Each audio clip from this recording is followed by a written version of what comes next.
Hey guys, Steven here, Fanatic Perspective, coming here talking off a 27-24 win, Texas over Vanderbilt. And I wanted to chat with y'all, obviously, after watching Texas A&M versus LSU as Texas A&M goes off in the second half and defeats LSU to take sole possession of first place in the SEC. But, here we're talking Texas, and our win today, 7-1 now on the season. So you guys check in. I see already the comments have already started with penalties. Yeah, we will talk. We will talk penalties and discuss everything. So as you guys are coming in here, wipe off your feet, check in. It's the late night show. Hit like button, subscribe, the whole bit. We always keep it real. Breaking down the game. What's up, Quentin? Yes, sir. What's up, Ken? Quentin's in the building. Drew's here. What's up, y'all? I'm going to get the stats together. Kick up your feet. All right. Anyway, it's I know today's game was frustrating, but first and foremost, a win's a win.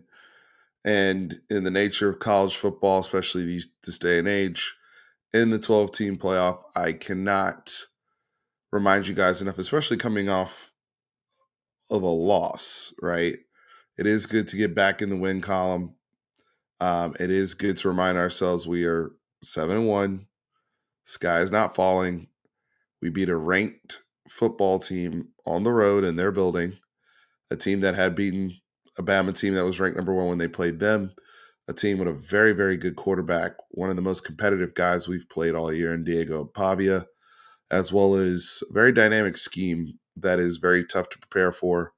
And I thought our defense responded yet again very, very well. So there are some positive takeaways and some things to feel good about going into now the second bye week, but there's a lot to clean up, a lot to clean up. And I know some of the panic is about how we're playing, and I think some of the panic is people that have watched the LSU game and now, obviously seeing what Mike Elko did in the second half, going away from Connor Weigman to Marcel Reed and how dynamic Marcel Reed looked and everything, even though he had played 4 games before today, and LSU acted like they'd never seen that guy before. But neither here nor there. I think there's a collective fear, as there should be, a fear and respect for what's to come. And we're not playing our best ball right now. Let's be honest.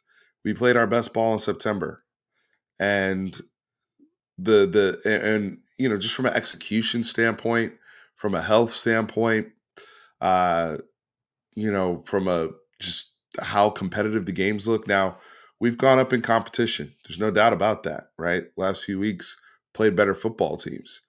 We also have to be mindful of, navigating a new conference, a new SEC schedule. That is something we have to keep in mind. But there are things that are inexcusable, right? There's no excuse for the penalties. There's no excuse for playing with your food. There's no excuse for not executing at the same level on the same stuff that we're running that we ran earlier in the season. I understand opponents make adjustments. I understand that, us being one of the better outside zone, wide zone teams in the country, people are going to adjust to us, right? What we put on film, what we do well, what we've been doing well, from some of our deep crosser stuff and some of our explosives. But some of that stuff's on us, right? I mean, there's a counter to everything, number one. But number two, um, I mean, we're how many big plays were called back today, right? Big chunk plays and things we talked about all week. I've been banging on special teams all week, execution wise. I've been banging on attention to detail in special teams, whether it's the kick game, especially the return game. And we open up the football game with a holding penalty. Literally, first, like we go, it's to the point where it's like we can't trust kick return now. I mean, when you think about last year's playoff team that made the 4-team playoff, special teams set the tone in so many of those games. That's why I say we miss guys like Keaton Crawford and Keelan Robinson because, from a coverage standpoint, they'd make a big play. From a kick block standpoint, they'd make a big play. I don't recall us having issues holding the way that we hold in kick return, whether it's our offensive linemen, whether it's tight ends. I mean, it's multiple groups that are having issues when we want to get physical. I mean, we came out today with the idea that we wanted to exert physicality and just out athlete this team, which we did. We got off to the worst start possible and still really took control of the football game, which is a good thing. But the moment we really try to really get physical, really start getting downhill, it is flags galore. And it's like all of a sudden we can't hold our water at the line of scrimmage. We're constantly going backwards. And it's different people. It's not all one person.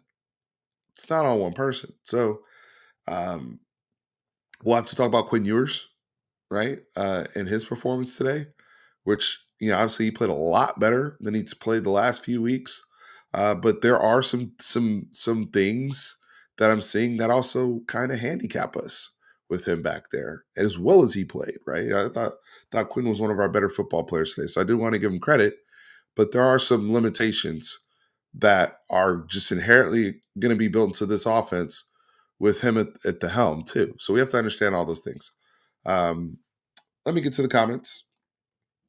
Defense is definitely not the problem this year. They gave up one legit touchdown drive at the end of the game. Before that, they'd given up 3 points. The rest of the other 2 touchdowns were off turnovers on short fields that Vanderbilt got. So that's not good complementary football that Texas is playing right now.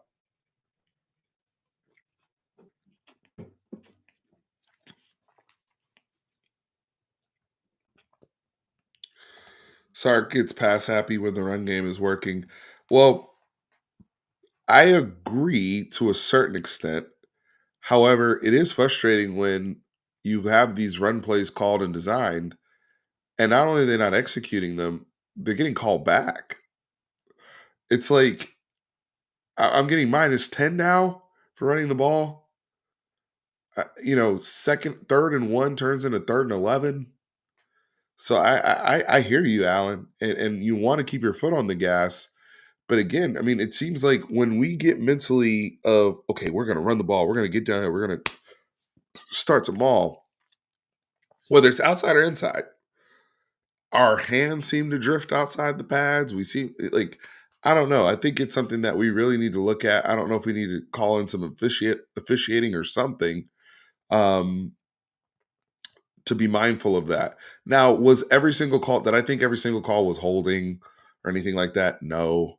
Like the Gunnar Helm one, I thought was BS. I thought the Calvin Banks one was BS. That was a big one. But a lot of them were holding.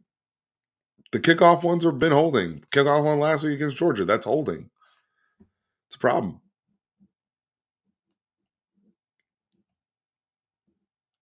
Yeah, Quinn made. I think it was 3rd and 20. That was a really really nice play. I mean, look, we're now at the point where we're crediting him for doing some of the basic things that most high level quarterbacks should be doing on a regular basis. But this is where we're at, and you're right. He didn't step up and make a good throw today. That was a nice play. I'd like to see that more consistently. I don't think Quinn is who's disrespecting Quinn. Who's disrespecting Quinn? Or I mean, I thought he played well. The picks weren't really on him, unless you want to blame arm angle stuff. That was really offensive line miscommunication. There was a lot of miscommunication with the offensive line today, especially with the internal group. Um, Jake Majors and them, which they haven't had a whole bunch of those breakdowns this year, which is a little concerning, especially the experience that group has together. They have over 3 years of experience together. We should be getting the slide calls where people aren't flying in the A gap like that. So there was some problems there. Um, I think the frustration with Quinn is just a lack of consistent mobility and playmaking ability. Um, Thought he made really good decisions today, and checking the ball down against this team is fine because you can run in space. But I think a lot of people also recognize that against the better teams, you're going to need to push the ball down the field on a more consistent basis and kind of take a little bit more risk. But against this opponent and what he was asked to do today, I thought Quinn did fine.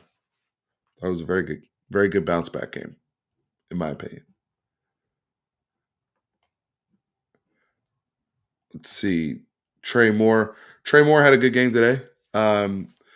Again, I said this last week with the Georgia tackles. There's going to be some games where it's going to be more of an Ethan Burke, Barron Sorrell type game. It's going to be some games where it's going to be more Colin Simmons, Trey Moore, where they can kind of use a little bit more of their speed. This particular game, Trey Moore was just outstanding with his keys, playing with proper leverage, made a great play, on that kind of shuttle pass and knocked it down and just played with great leverage at the line of scrimmage today. I don't know if the stats will reflect his efforts, but it's probably his best overall game as a Longhorn today. Trey Moore definitely stood out a bunch of times on defense.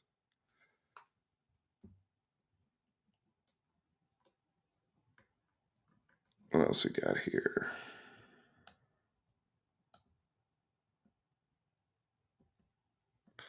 Also, let me address this right now too. We have got to be better on change of possession.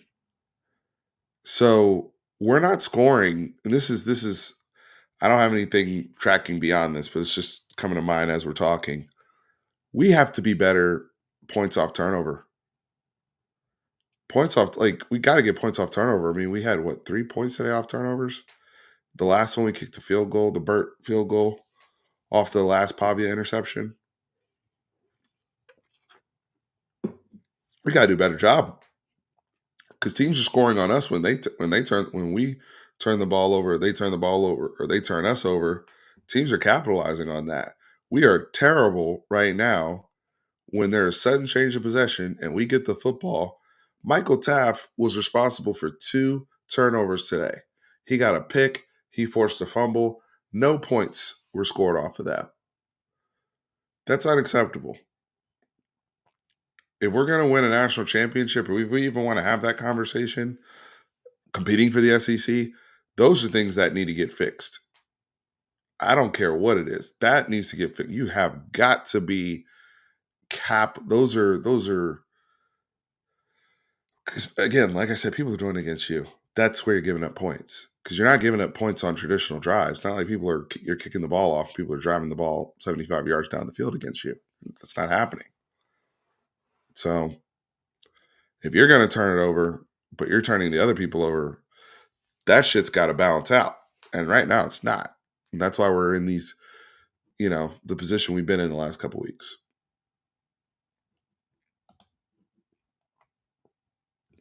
Punting is tough. Kern came back today. We had one really good punt. But, I mean, you guys are seeing the importance of the kicking game too, right? I mean, uh, last couple of weeks, opposing kickers have been lights out against us. So the kicking game is so critical, especially as you get into more important games, and the margins are tighter. Flipping the field is everything.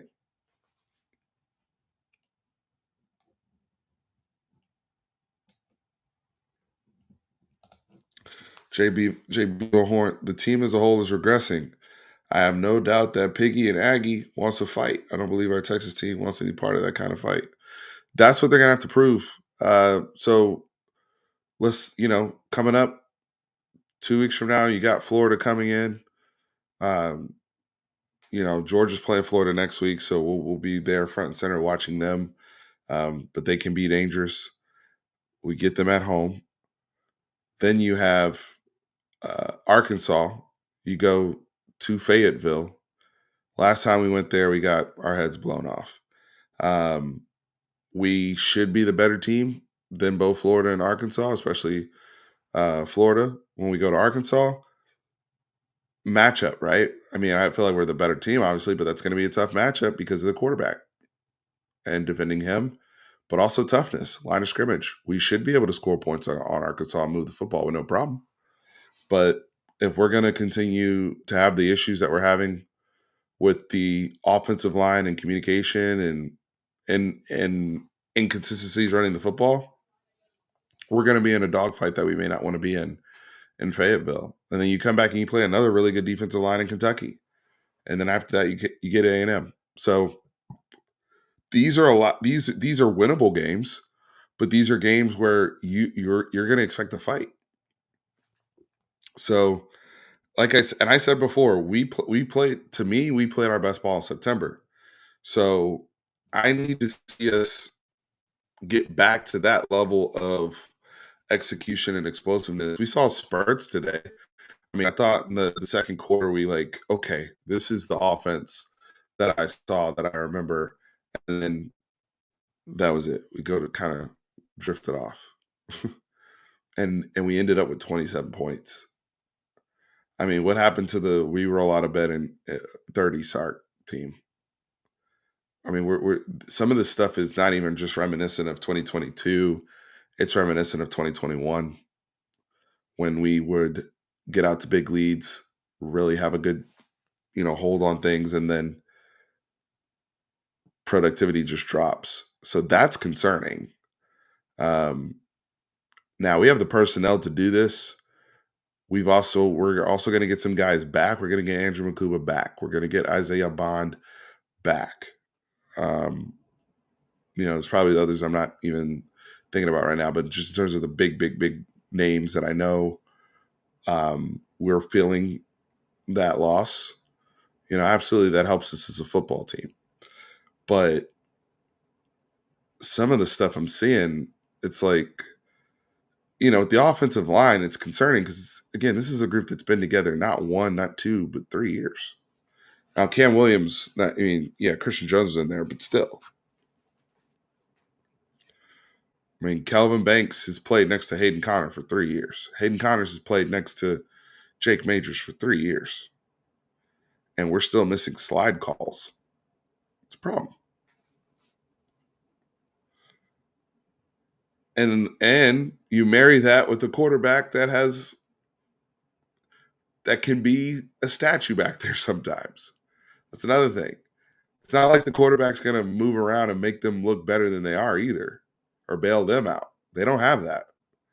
And I think you saw, that's another thing when you watch when like an A&M goes to Marcel Reed and he's able to just get out of there. Yeah, that starts making you wonder, right? So again, honesty hour here, especially during the bye week where we're trying to fix some things. Thankful for the win. Thankful for a ranked win. Thankful for a ranked win on the road. Don't want to act like I'm not grateful, but we got stuff to clean up, y'all.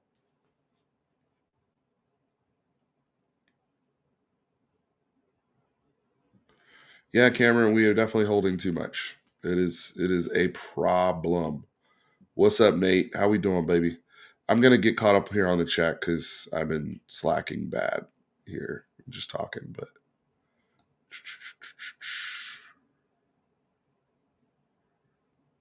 Vandy's a very good team. I want to give them credit too. Very scrappy, well coached, especially for the talent level. There's definitely a talent gap on the field that we did not exploit nearly enough to my liking.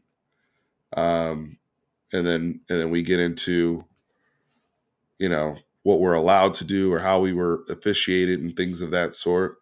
But Vandy made plays when they needed to stay in the game. Their belief level was high. The connectedness they had on their sideline, the energy that they get from their quarterback, even when he got hurt, came back, got his knee, whatever. Just the competitiveness. They did not give up. They did not quit. They kept fighting us. So, there's a reason why that team is what they is. Have the record they have right now. I see it. We also did not play. In my opinion, we did not play our A or B game today either. So Both things can be true. Yeah, Mark, I know. His inability to extend plays, it's tough. I mean, because you guys are thinking in the right direction. I mean, when we play the better aggressive D lines, like we don't play South Carolina. That's another one that has a ferocious D line. A&M's actually going to South Carolina next week or a week after, I think, if I'm not mistaken. But um, we still got some lines to play, and we saw what it was against Georgia when we needed. Hey, we might need either you only have a little bit of time, or we might need you to extend. He doesn't have that ability like that. Now he should be better at sliding in and out of the pocket to find some holes or some angles, like he did against Michigan, and he did that a few times today, which was better. 3rd and 20, like I mentioned before, that's better. But he can't do that on a consistent basis. So we can't. That's why running the ball is so important for us, and our play action has to matter. Like there has to be integrity to our play action, and if we're going to be penalized that much to where we start to second guess when we're running the ball, our offense is not going to work the way it's supposed to work. It's not going to look like it. Like they're supposed to be married together. That's why our ratios are supposed to look a certain way. And I'll get into the stats and show those in a little bit here as well. Thank you for the super chat, Jordan. Sorry I'm late getting to this. Appreciate the donation. Dr. Pepper commercials are the new Madden cover. Tell me I'm wrong. Didn't Bryce Young have? Now that could also be a curse, but in terms of college, we know DJ Uyangalele, that was a problem. I mean, Quinn has led a team to the playoffs, but this season, look, Quinn had a good day today. So if this isn't the right time to levy that type of criticism on him, not right now. We had other problems. I don't think we're talking about Quinn as much if we don't do a lot of dumb stuff. I mean, even the penalty on Vernon Broughton, that's dumb stuff, right? Like that takes 6 points off the board. Game's really, really over. That changes the whole narrative of the game. Like we're talking about a double-digit win. Like that was a big difference. So, you know, I understand the long-term concern. That's there for me too. I've acknowledged that. The lack of mobility will probably come back to kill us at some point, especially if our offensive line doesn't step their game up. Absolutely. But today, we got to talk about discipline and guys holding their water and just not playing sound ball, with using our heads to just put this thing away.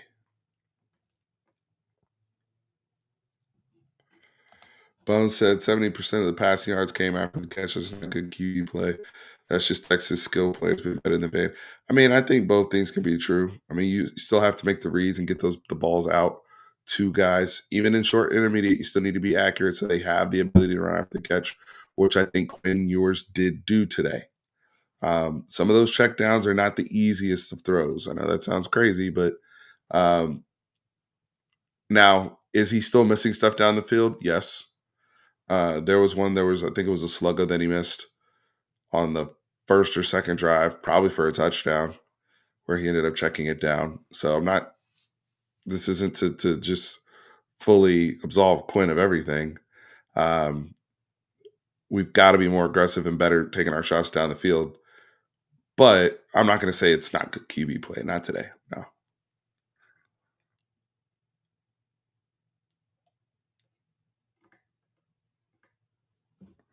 Now, that's the other thing. The RPO stuff, if we're going to have this many problems with it, we got to scrap some of that stuff. That's where coaching comes in. It's like, hey, you see the kids struggling with it, or we're not. There's some comms there, or we're not reading it right, or you don't like where the mesh point is happening. Whatever it is, um, scrap it, rep it later, and it's clearly not ready to be running a game because I think both of the tips RPOs. Um, on top of some very negative plays that happened that were RPOs. And sometimes you can't tell because he will hand the ball off and you wouldn't necessarily know that was RPO unless you're looking at the all 22. But we gotta that's something to pay attention to.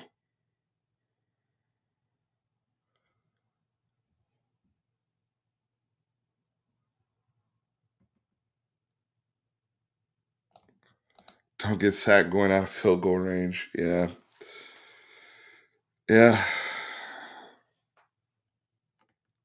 I can't argue with you there.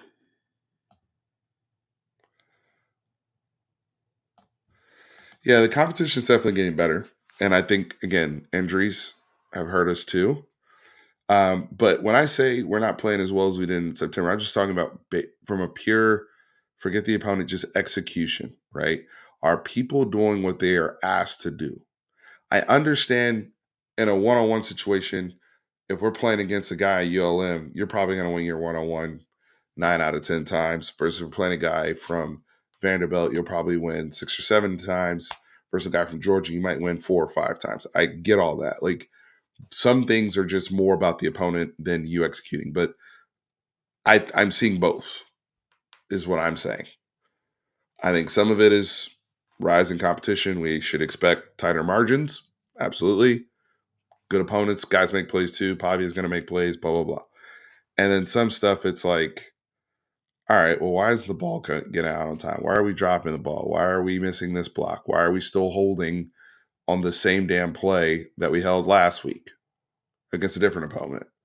Right? Why can't we return kickoffs anymore because we hold every single time? Those are just beating yourself.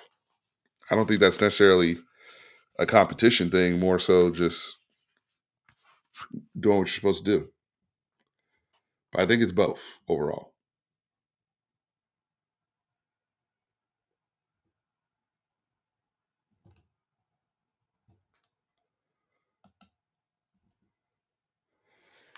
I wouldn't say they're trash. They're not great. They don't have a great record, but they will play hard, and they have NFL players. They're not trash. We shouldn't be calling people trash when we're not playing good ball ourselves either. By the way,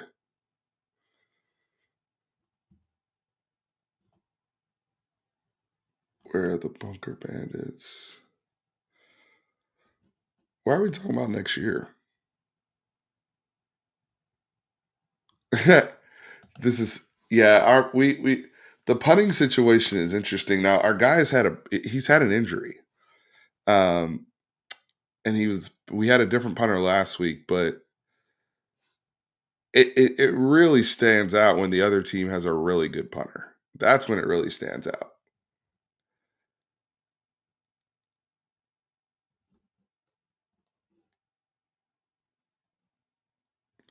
At this point, um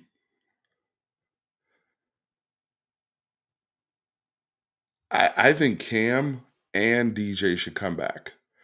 I think so. Like Cole Hudson, DJ, Cam, and then you'll have Cole Hudson, guys like Neto, and others, Baker, uh, Goolsby, like all these other guys compete for these other spots. But I think the line is going to be a mix of new faces and current starters. Um, DJ's not ready for the NFL yet. Cam right now, as physical as he is, and I love the fight and the high end skill level from Cam. He's a penalty machine right now. It's a liability for us a little bit. He's got to show a little bit more polish.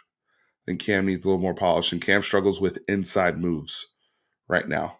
That's been a weakness for him. Anything going outside or speed wise, he's actually been pretty good. Physicality wise in the run game, I thought he's been pretty good, but he's struggling with some of those moves where a guy bends outside and then boom comes back with that second counter move to the inside. That screws up Cam a lot, and that's where he gets into trouble. And that's where Banks is so good because Banks is good on those secondary moves that some of the linemen will try to hit on him, which is the difference between the left and the right side in terms of performance right now, in my opinion.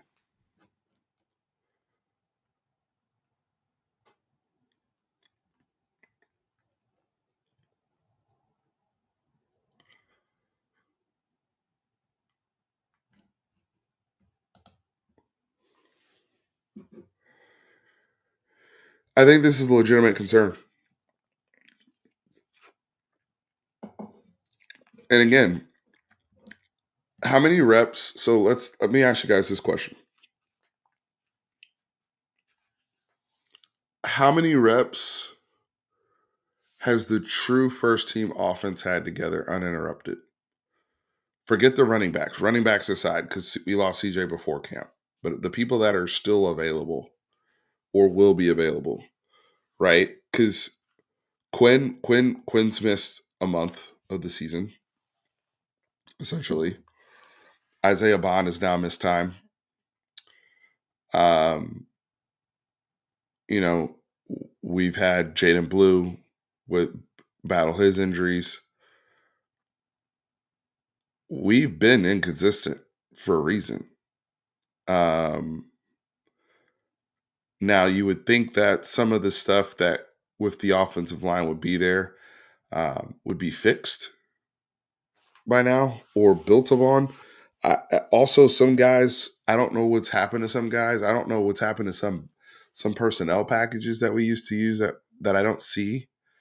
Um, we used to use the big 12 personnel package with Agbo a little bit more. I don't see that as much anymore. It looked like they're trying to get Amari Niblack some touches today, which he did. But he also struggled a little bit as a blocker, it seemed like. Whereas we'd really kind of live with Gunnar Helm and Juan Davis as that 12 personnel. So that's interesting. Just a lot of interesting things. Like I don't know.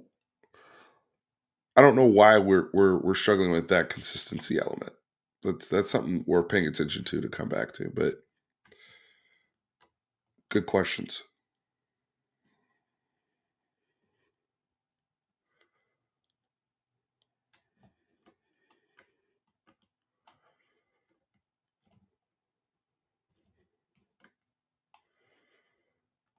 Yeah, and that's the other thing too. What do you consider high powered?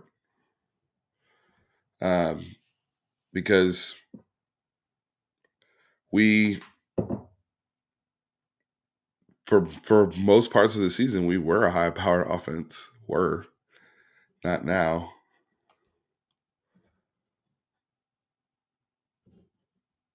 Man, we getting Steve DeBerg comps in here. Jesus.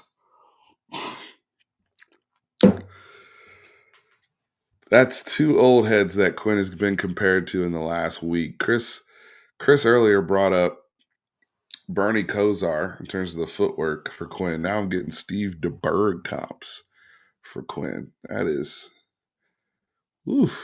Shout out to Steve DeBerg. I had a Steve DeBerg football card growing up. Yes, sir. How about them Spurs? Got it done over the Houston Rockets for our first win of the season. 1-1, baby. 1-1 in the state of Texas. No problem, Jay. No problem. This is. I want to talk to you guys as much as you want to talk to me. I don't know where Jonte Cook is. I don't. Obviously, I'm not going to say doghouse, but it's a trust thing that they have their guys now. I mean, Silas. How much offense does Silas Bolden play? You see him used sparingly. I mean, he's still in the rotation, but he's not used as much as before. They've really shortened the rotation right now, and that's with Bond out today. So with Bond out today, it was Matthew Golden, Ryan Wingo, uh, uh, DeAndre Moore, who had the big game, and then we also got to consider this, right? We do use a lot of 12 personnel. Juan Davis, Gunnar Helm. We do a lot of 21 or 20 personnel, right? So that could be any combination of Quintravian Wisner, Jaden Blue, or even Ryan Niblett. Didn't see too much Ryan Niblett today, but it was mostly Wisner, Blue. And so a lot of the 11 personnel stuff, because we really don't do any 10, a lot of the 11 personnel stuff, it's going to be, if Isaiah Bond is out, then it was the three names I mentioned, right? DeAndre Moore, Matthew Golden, Ryan Wingo. And Sark is starting to, we ran more of a rotation in September for sure. Even in the bigger games, we were Michigan game, everybody was playing, but that is not the case right now. So I don't know. I think that's something worth, if media wise, worth asking about, especially during the bye week. Trying to find a spark, get this offense back to where it was. For us, having back-to-back games under 30 points is not good offensively. That's not our standard at all. We were averaging 45 points a game a couple weeks ago. I mean, and I think I would say since Sark's tenure here, we're averaging somewhere between 30 and 35 points per game. So we're below average for what we do, for us, for our standard. Even with Quinn having a bounce-back game today. So, yeah, and I'm concerned that when we try to put our head down and run the football, we start getting called for 50 million penalties. That's not good.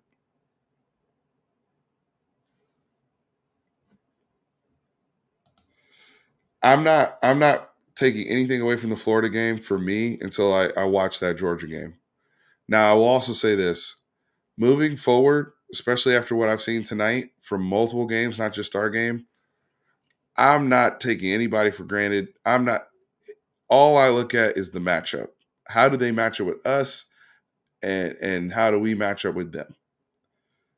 Because the record stuff, like Mississippi State is putting up, they're losing. Okay, I think they're like 1-6 or 1-7, but when you play them, they're they're moving the ball, right? Like it's not just go hang them up and not pay attention this week. We good,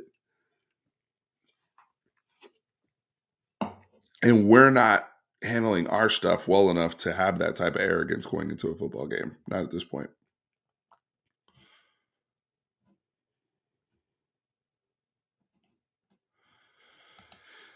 Yeah, that's part of the frustration. I do agree with Quentin there. I do agree with that. Now he did step up today. It's just frustrating because like he'll do it sometimes, and you're like, "Dang it, Quinn, that's what I've been looking for. That's the guy." And then don't see it again.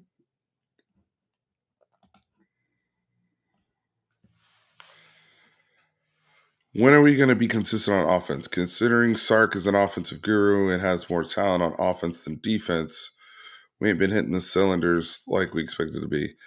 I don't know if we have more talent on offense than defense. I think we have a lot of talent on both ends of the ball. I don't know if I'm willing to go that far, especially certified guys. But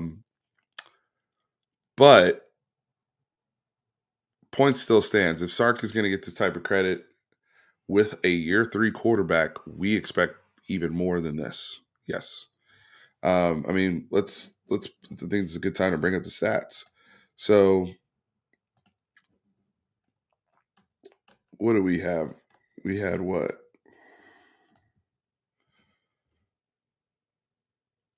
Six points in the second half. Yep. It's not good enough. It's not even remotely close to being good enough. So let me bring this up.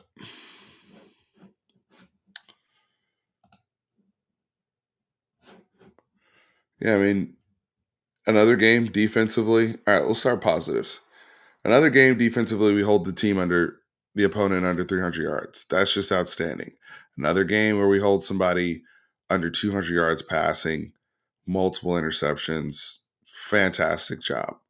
I know we gave up some yards on the ground. That includes quarterback run. They didn't kill us, especially with the other backs. I will take that. In terms of explosive plays, very minimal. Really two, really two explosives they gave up in the past game. Nothing crazy. But as you see to your left here, what just glares at you is the penalty number, right? 10 penalties for 108 yards versus the opponent 4 penalties for 35 yards. So, I mean, that's just giving somebody so much of an advantage in a football game when you can't hold your water and you're penalized like that. That's a lot to combat, right? Rush yards wise, offensively, I'm okay. I thought we could have run the ball more. Um, the issue I have is, obviously the sacks were a problem and whatnot. Um, but I don't know where Jerrick Gibson is. If the trust is gone, I see Joshua Hornsby. You commented on that. Um, Ball securities for I mean, I hear they're really tough on them in practice, and if you're fumbling in practice, they don't trust you in games, which is tough. But that's also a reason why Wisner is getting so much work. And you can kind of see the chemistry he's built with the offensive line and how he runs behind them versus the others. He's a little bit more patient and letting things develop than the other guys. But I feel like everybody has a particular skill set that we need that can help the team. So that's where the frustration comes into play for me. I'm glad to see Jaden Blue get 10 carries. I'd like to see those 10 carries be for 60, 70 yards, right?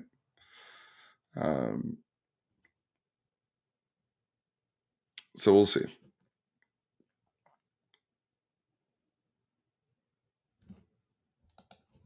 Quinn didn't have a good game. He had a NPC game. The receivers had a good game. Quinn basically just threw glorified checkdowns. A good QB scores. Woo! Y'all are not letting my boy off the hook. My goodness.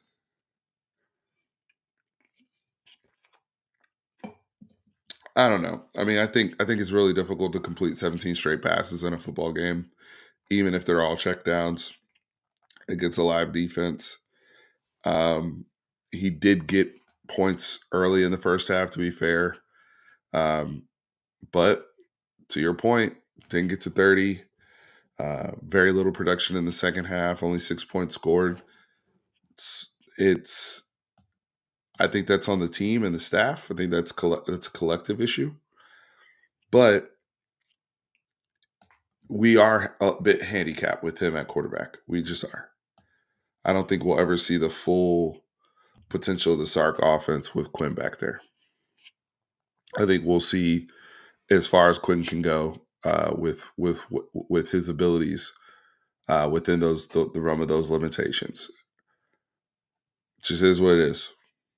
I mean, we've had this conversation now for 3 years, so at some point we got to acknowledge the truth.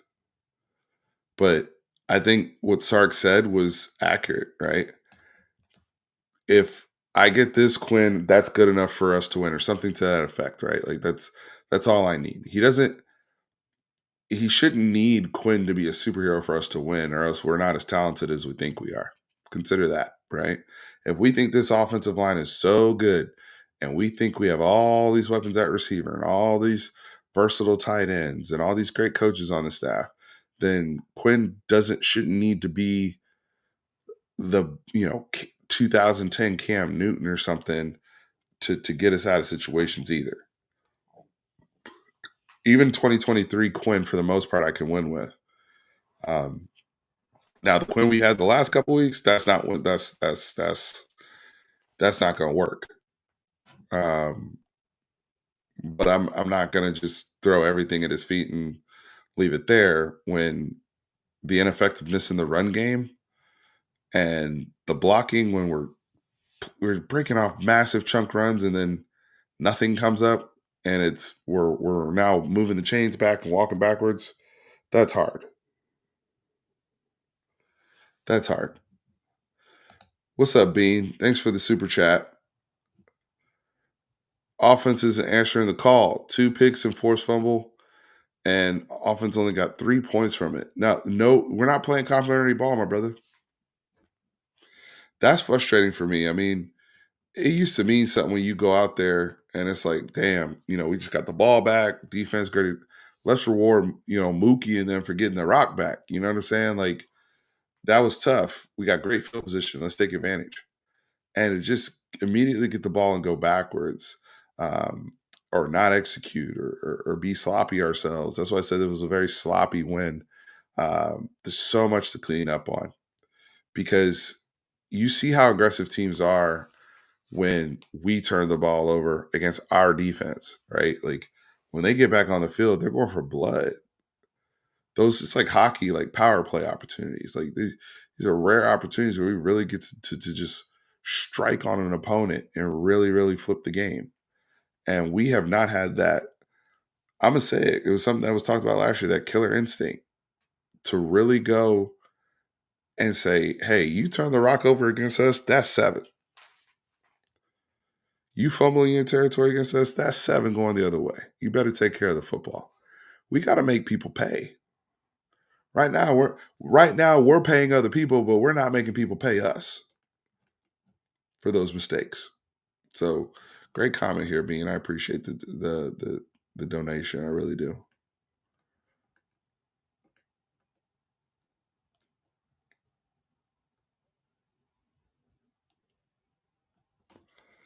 Yeah, I think those guys have to come back. Cam Williams and DJ Campbell.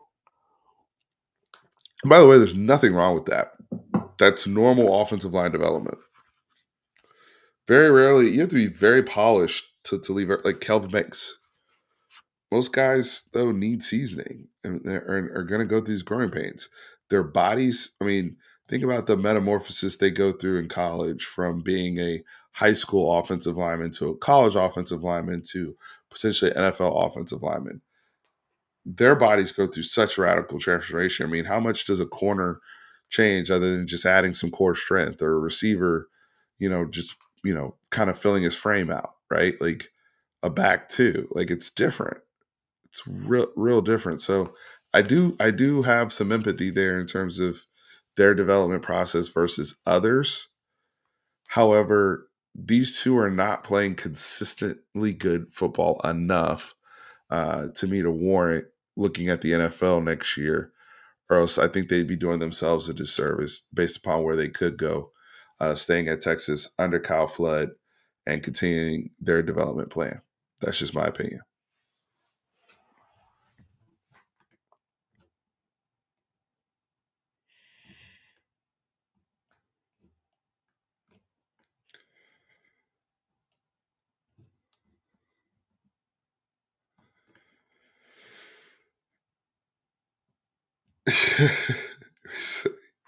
Yeah, that blocking was nasty. When you turn a 3rd and 1 to a 3rd and 11, that's no bueno, big dog. That's no bueno, big dog. Let's see who else touched the rock today. Let's go to the receiving stats. So I'm surprised Matthew Golden only had 2.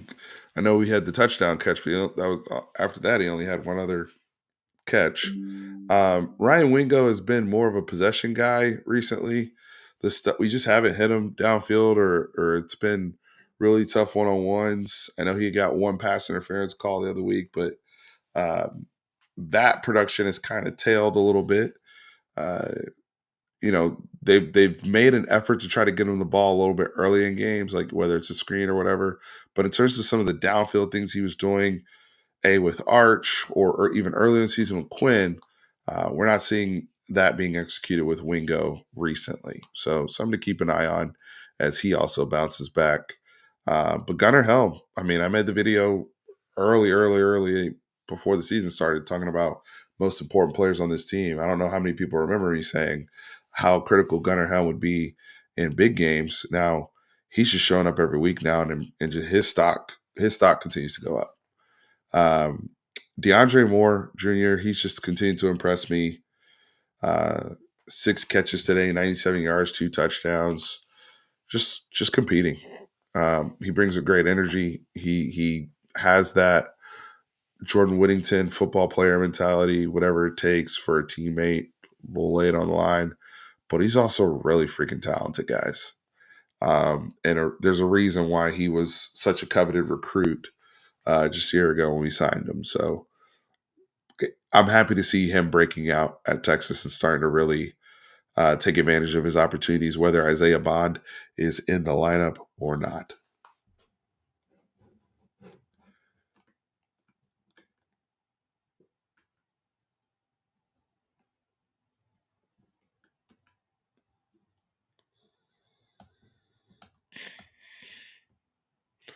Man, what grade would y'all give Quinn today? What grade would you give Quinn? I would give him a B plus. That's what I would give him. But be honest with me, because I feel like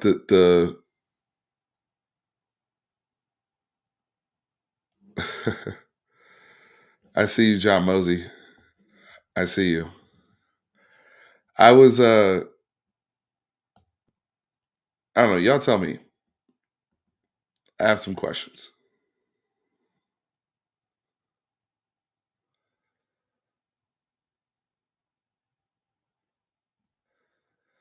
Now it was great.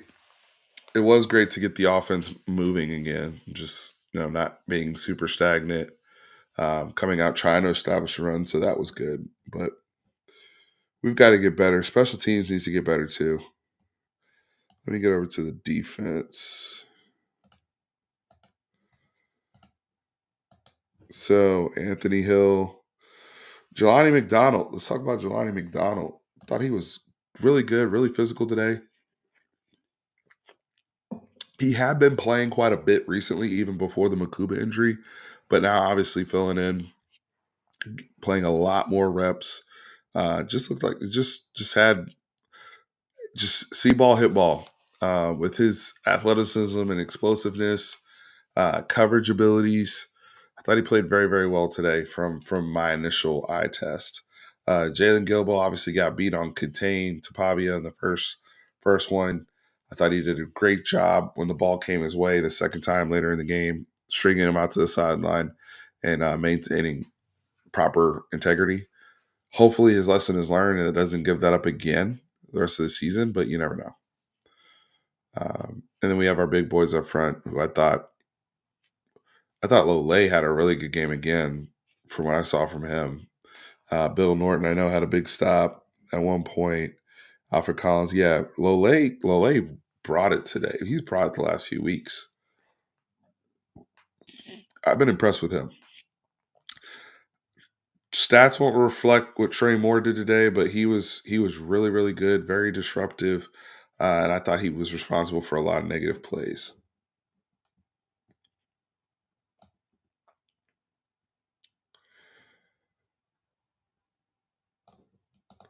I agree. Every game from here on out will be a tough game. Every game will be a dogfight. Um, yeah. Hey, these teams would love nothing more than to take down Texas and be the reason we don't make the playoffs and scream "Welcome to the SEC" in our face. So, but at this point, we should be used to that smoke. That's nothing new. Um, Especially leaving the previous conference and what we had to deal with over there. That's nothing new. But it's just being ready to handle hostile environments when you have a game like LSU tonight, for example, who has complete control. They make a QB switch. We're having trouble with special teams. Can't even snap the ball, and you next thing you know, this freaking avalanche hits you, and it happens, and you're down multiple scores with 5 minutes left, and you have that dumb look on your face, like what the hell just happened? That's what happened to LSU. So I definitely, mm, I worry about that. I worry about that.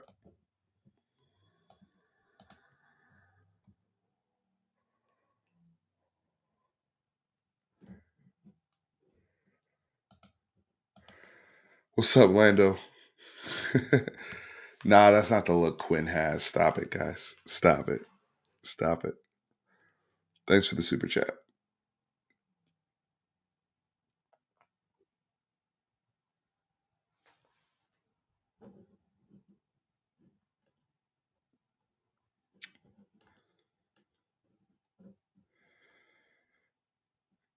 Trey Moore was great today. He was really, really good. Mookie! Ant Hill did miss a pick today, but look, the defense stood on business when the game was also still in the balance. By the way, another thing that happened, I don't know. And by the way, if you're here, there's still we're after midnight. It's 120 people in here, so hit the like button a whole bit. Do your thing, please. But I wanted to say when Mookie or when Hill dropped that pick, we were reading everything. Our keys were on point today. Our keys were on point today. It is not easy. Uh, it's not easy defending that scheme. It's not easy keeping your keys, keeping your discipline, maintaining the mesh point like you're supposed to. And when they really needed to go down the field, now later in the game they did when it was a 2-score lead. We had kicked the field goal at that point, 27-17. It's a little different when you're playing with cushion. But when we really needed it and they had to go for it on 4th down, 5 minutes left, I trusted the defense and they stood on business and got great pressure. But you saw, again, the LSU A&M game, they didn't have keys in for Marcel Reed, and they start running all that mesh stuff, you're in trouble.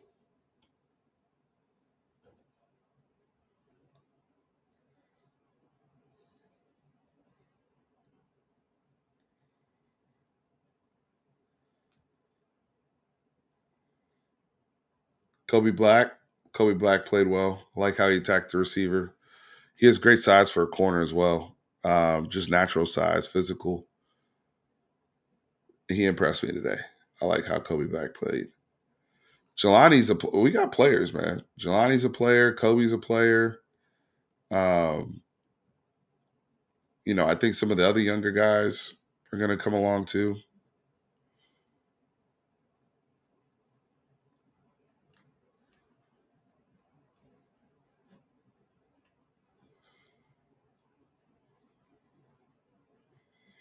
Yeah, the key. Yeah, and honestly, that one, agree. The Gilbo one was him to me. This is just me. I think he just underestimated Pavia's speed. Because later in the game, same play, he took a much better angle, and he made him string it out to the sideline, and we got physical with him. Did you notice also Pavia? I think it was right before halftime, before they kicked the field goal. He tried to lower his shoulder on Trey Moore, and Trey Moore made him have it. I love that physicality from the defense. I love that physicality from the defense. Trey Moore, if you're gonna try to lower your shoulder before you go out of bounds and you're a quarterback, I'm a good morning. Good morning. So corner play across the board. There was one, Manny got called for a PI, which sure, but I thought both guys were fighting each other. I was going to let that pass, but whatever.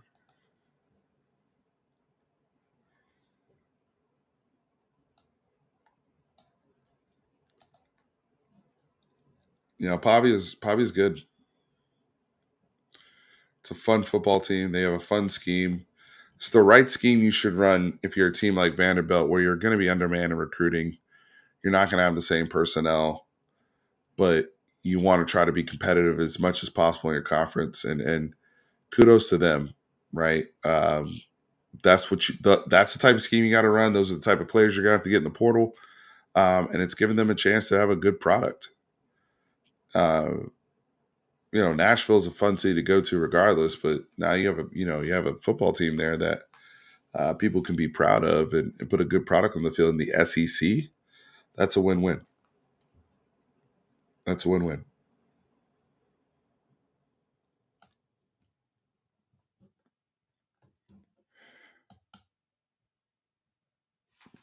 Appreciate it, brother.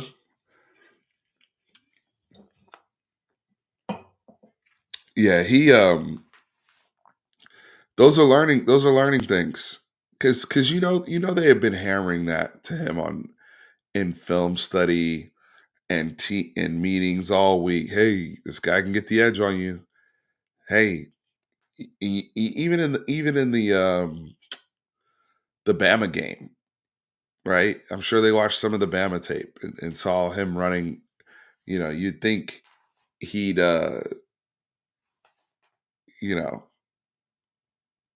you think he'd see, okay, against those guys, if he can run against them.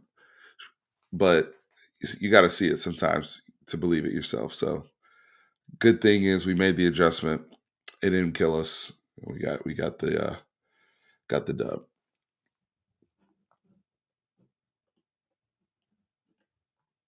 Yeah, don't feed the trolls. I try to keep some admin in here to keep things honest, but you know, I'm talking and also producing at the same time, so it is what it is. Let me. I can cut away from here though. We don't need to keep going. Yeah, Jelani was unbelievable. Very good athlete, but you can start to see the game slowing down for him too.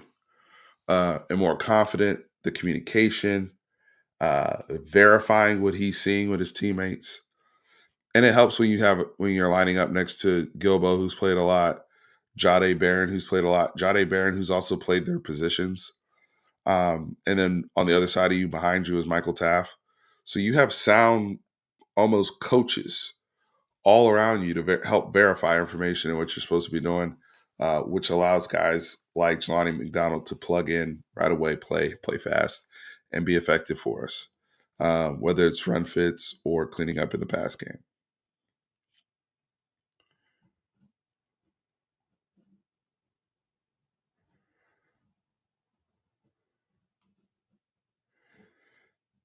Quinn said, "You want to get a wrench?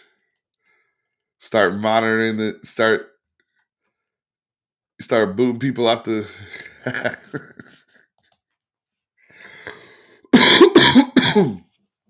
I love you guys. Y'all are so active in here. It's hard to keep up sometimes. Trust me, especially when I'm the only one talking. It's easier when I have Tran or somebody here. But this is good. I'm about to wrap up though because it's after midnight. I'm getting a little tired.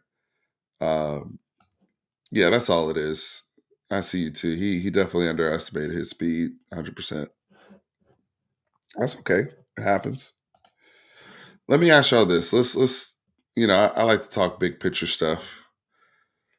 I think we all watch, or at least most of us watch the A&M game. Let me put this back here.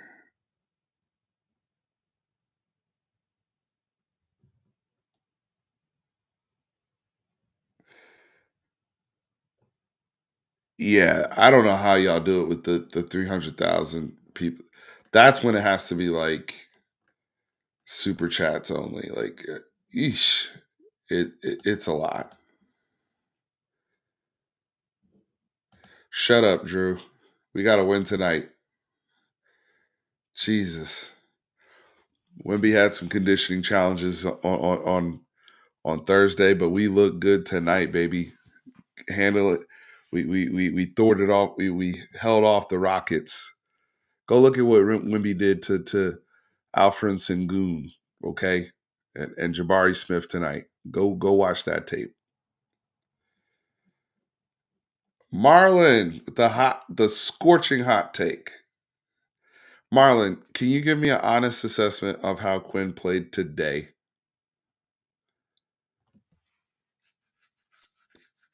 Can you give me an honest assessment how he played today? All right, Landon said check. I should check my phone. Let me see here. Hang on one second.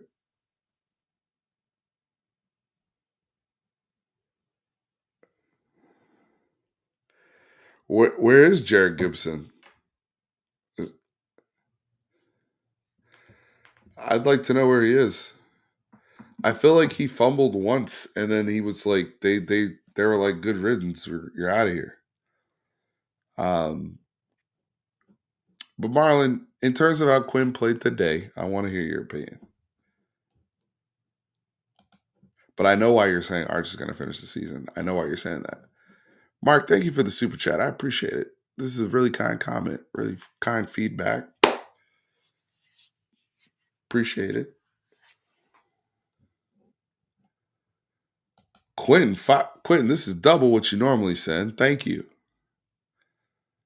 Hot take: Quinn comes back but won't play at Texas because Sark's right. Move on. So you don't think Quinn's going to go to the NFL? I don't think Quinn's going to stay in college. I'm pretty sure on that he's going to go to the league. Mark, though, thank you again for the in all seriousness, means a lot. Means a lot. All right, Landon's question about Jerrick Gibson, pass pro, yes, which is why Wisner and them play so much because they trust. It's a trust thing.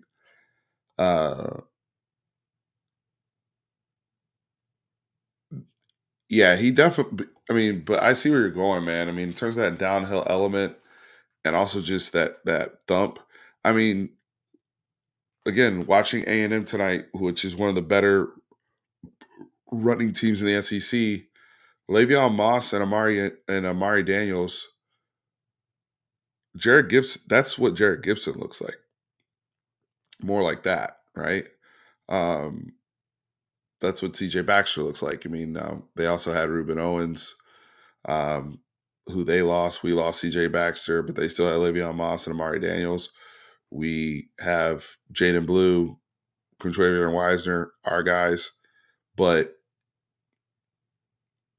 Jerrick Gibson's the guy that is the thumper, and ran in Ann Arbor. We had that trust.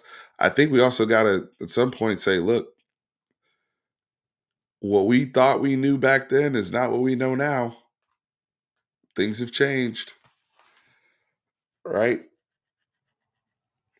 We don't have that same credibility anymore. It is what it is. Things have changed.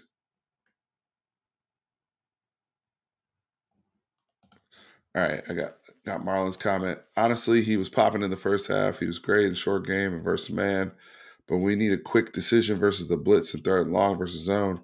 He's incapable of making a play. So the frustration is just not a playmaker. We've got to be like things around Quinn have to be very, very good to perfect in order for him to be effective. And Marlon, we will win most of our games with him playing like this. We won't beat A&M with him playing like this, not against that defensive line. And that's where I'm concerned. We're not. If you think we're going to go look, Garrett Nussmeier, who I'm high on, and I thought he had a really good first half where his receivers actually let him down a little bit, but they were able to turn him over. And he's not the most mobile guy, but he's more mobile than Quinn, I would say. And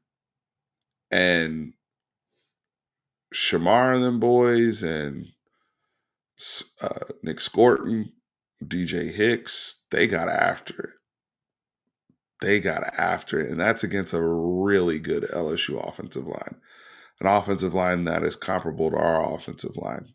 One can debate they're better, another can debate we're better. We're in that conversation with LSU for best offensive lines in the country, and I thought A&M towards the end of the game was teeing off, and that surprised me considering how well LSU had played at Arkansas the week before. So, yeah, I see the concern long term in terms of having a quarterback who isn't the most decisive, sound read of the defense guy. That's also kind of slow footed in the pocket and not the most decisive. Like that could be a recipe for disaster. So it's something to keep our eyes on. That's why Landon's looking to get that run game going and establish with a thumper, having that versatility with the backs and the personnel. But at some point, Quinn, you got to play your way out of it too.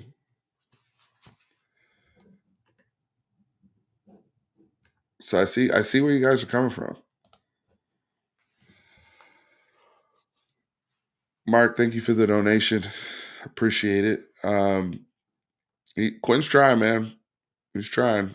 He may not. It's not the desirable stuff, but look, he did come out. I'll give you an example of leadership. Okay, he did come out, threw a pick, whether it was his fault or not, whatever, and bounced back and had a really good stretch of football. Right. So mentally, that sets a great example for the team. I do think that's an aspect of leadership, especially coming from your quarterback. But is he the rah rah rally guy? No. Um, and is that maybe what this team needs? Could be.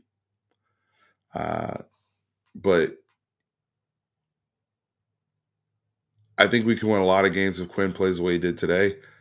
But I also don't think he can carry us against the great teams if he plays like he did today. I think both of those things could be true. And I think our offensive line also has to take a look inward, um, as well as Kyle Flood, and fix whatever the blocking technique challenges are. When your group is getting penalized at such a rate like that, and it's different people, um, something's afoot that's hurting the team.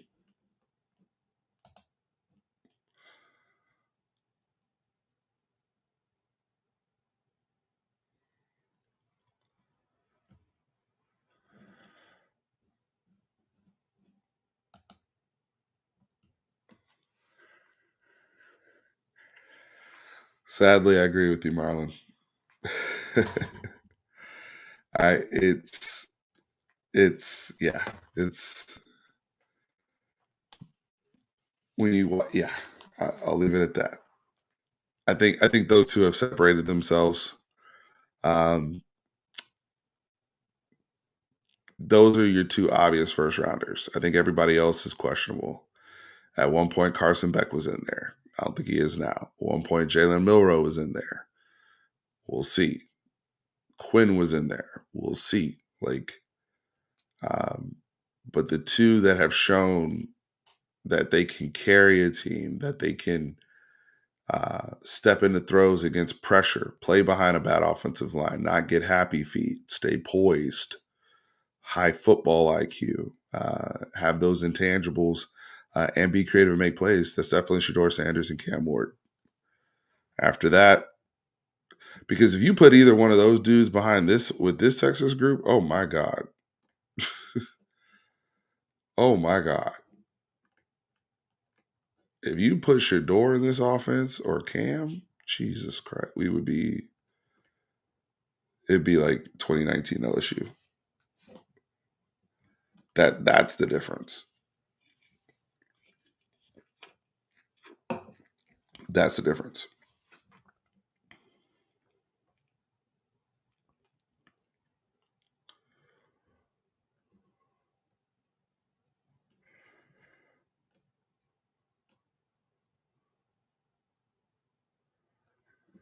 Yeah, I want to see our coaches. I'm with this here too, especially Flood. I mean, Jeff Banks. Jeff Banks has earned his money over and over again. I mean, the development of Gunnar Helm. He's done a great job at the tight end room. I like what I'm seeing from Juan Davis. Amari Niblack. I mean, he just can't block. That's the problem. But um, I think Jordan Washington is going to be a hell of a player too. The special teams thing, our special teams, I thought we had one of, if not the best special teams unit in the country just last year. So I don't know what the hell's happened um, to the fall off here. We're not trash on special teams, but it's not helping us. And I don't know how many people are talking about this, about the special teams challenges, but that's a problem. Um, Milwee and Sark are kind of tied together. I don't know if I can isolate Milwee like that. Because Sark is so quarterback involved, it's difficult to kind of say. Yeah, Dylan Gabriel, while he doesn't have an NFL arm, I mean he's probably right there.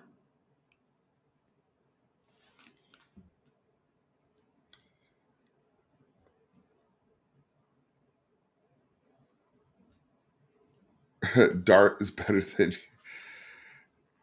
I don't trust those people in the Baron shoot offenses, though, man. That's. I hear you, skill set maybe, but I don't trust those people in those offenses. Like, I actually think Quinn could kill in a Baron shoot and look like Seth Russell at Baylor a few years ago, or what was his name? 14. That was really good. What was it? Bryce? Was it Bryce Petty? Whoever it was that played for Art Browse. Yeah, I think Quinn could look like that in a Baron shoot, but Quinn does play in an NFL system, so we have to keep that in mind. If he was in one of these offenses where he didn't have to go through progression reads and do all that, and he just got to show off his arm talent and get the play from the sideline as fast as possible, run tempo, and flick it either short, medium, or deep, probably look fantastic. But we're asking him to play real quarterback. We're asking him to, make sure we're in the right protection, right? Make sure your back is picking up the right person. So these are things that also help guys at the next level because that's what you're doing every drive, every down. Convert Nye Black to a receiver or RB. Great commentary. I appreciate H post. Thank you. Thank you. Thank you. Thank you.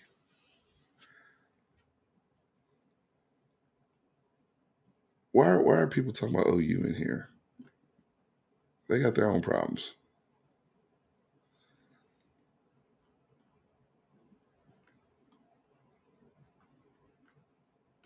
See, Marlon, I can't do that, brother. I mean, come on. He's not that. It's not that bad.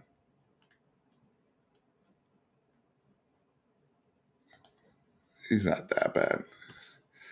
Compared to last week, I give Quinn a B.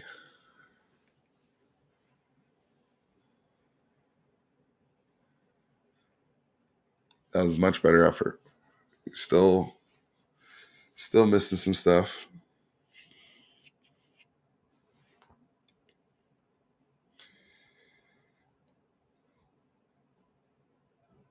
Put Jacob in timeout. I'm not even paying attention to that guy.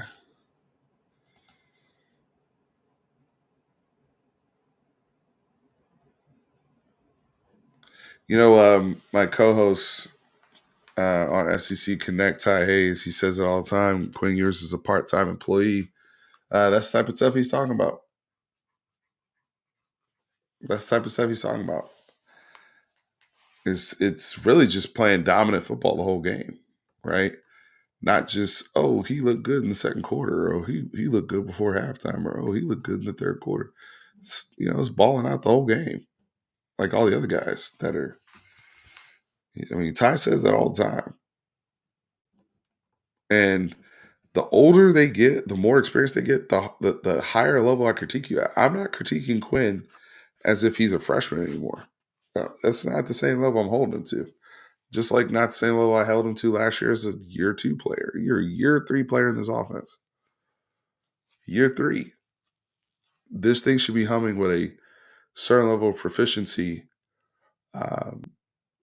that you should be giving the coach feedback as well on, based upon the rules and the principles of what you know of our offense and what defense we're about to attack and what you're seeing, incorporating that into the scheme, into the attack. That's how you really show high level understanding quarterback play of mastery of the offense. And I don't know if Quinn's ever going to get to that point with this. I don't know.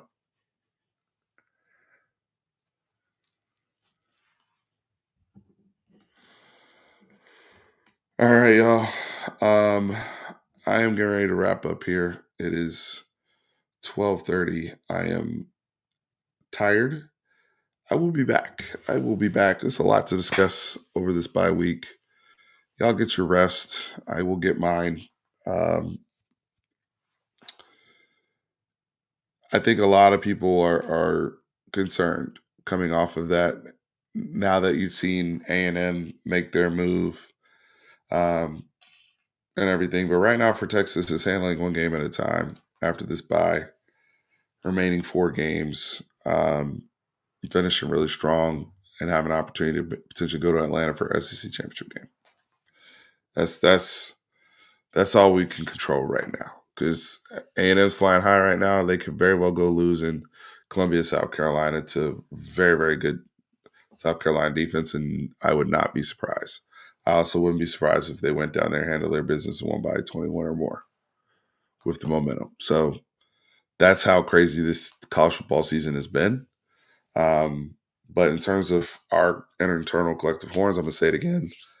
Grateful for the win. Always grateful for a win. A lot of good takeaways. This defense is for real. This defense is legit. I still trust them in every aspect.